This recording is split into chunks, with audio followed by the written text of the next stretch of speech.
বলছে যে আমাকে আশ্বস্ত করছে যে আপনাকে ভোট দিব।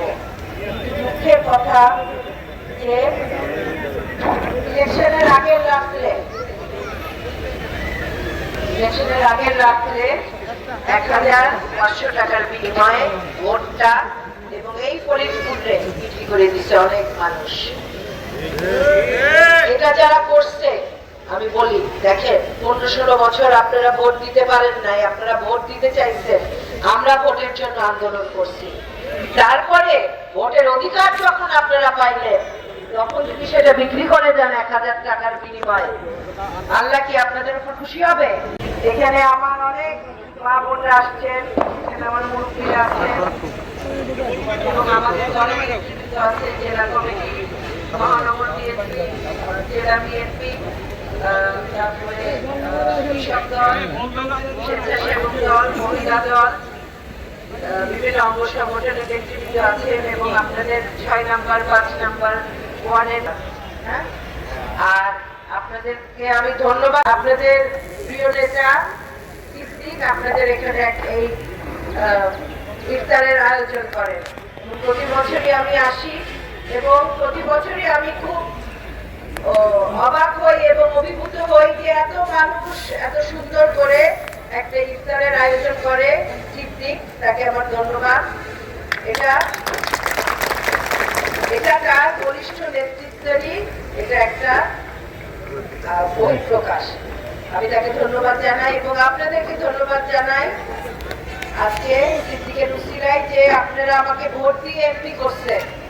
আমি অনেক ভোট পাইছি, মাশাআল্লাহ ১,৪৮,০০০ ভোট পাইছি এবং আপনারাই দিচ্ছেন, আপনারা কষ্ট করছেন আমার জন্য এবং আপনারাই আমাকে এমপি বানাইছেন। আপনাদের প্রতি আমি চিরকৃতজ্ঞ এবং যতদিন রাজনীতি করব, যতদিন বেঁচে আছি, আমি ফরিদপুরবাসীর জন্য করে যাব।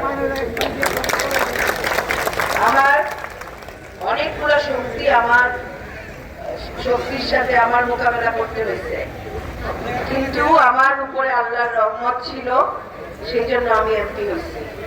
এই আল্লাহর রহমত অর্জন করা, আপনারা যারা জানেন, ইসলাম যারা জানেন, আল্লাহর রহমতটা অর্জন করতে হয়। আল্লাহকে রাজি খুশি রেখে আল্লাহর রহমত পাওয়া যায়, ভালো কাজের মাধ্যমে আল্লাহর রহমত পাওয়া যায়। এবং আল্লাহর কাছে হাজার শুকরিয়া, আল্লাহ আমাকে রহম করছে এবং এই নেতৃত্ব দিচ্ছে আমাকে, ফরিদপুরবাসীর নেতৃত্ব, তার কাছে আমি হাজার শুকরানা জানাই। এবং এই নেতৃত্ব ইনশাআল্লাহ আমি আপনাদেরকে এই নেতৃত্ব পেয়ে নিরাশ করব না। প্রতিটি কোনা কাঞ্চি পুকুর আর প্রতিটি জায়গায় ফরিদপুরের আমি কাজ করব। আপনাদের যেখানে প্রয়োজন সেখানে আমাকে ডাকলেই আপনারা পাবেন, কারণ আমার রাজনীতি মানুষের জন্য করা, আপনাদের পাশে থাকা। আপনাদেরও উপলব্ধি করতে হবে যে নায়েব ইউসুফ আপনাদের জন্য কি করবে, কি করছে, এই অনুভবটা আপনাদের থাকতে হবে, এই উপলব্ধিটা আপনাদের থাকতে হবে।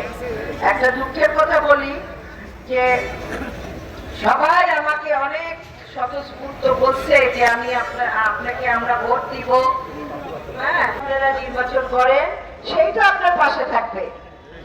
তাই এই ভোটে আর ভুল করা যাবে না। আমি আপনাদের পাশে আছি এবং সারা জীবন থাকবো, কারণ আমার কাজই আপনাদের পাশে থাকা, আপনাদের বিপদ আপদে পাশে থাকা, আপনাদের সমস্যার সমাধান করা। আমি ইনশাআল্লাহ থাকবো আপনাদের কাছে, এতটুকু আশা করি আপনারাও আমার পাশে থাকবেন।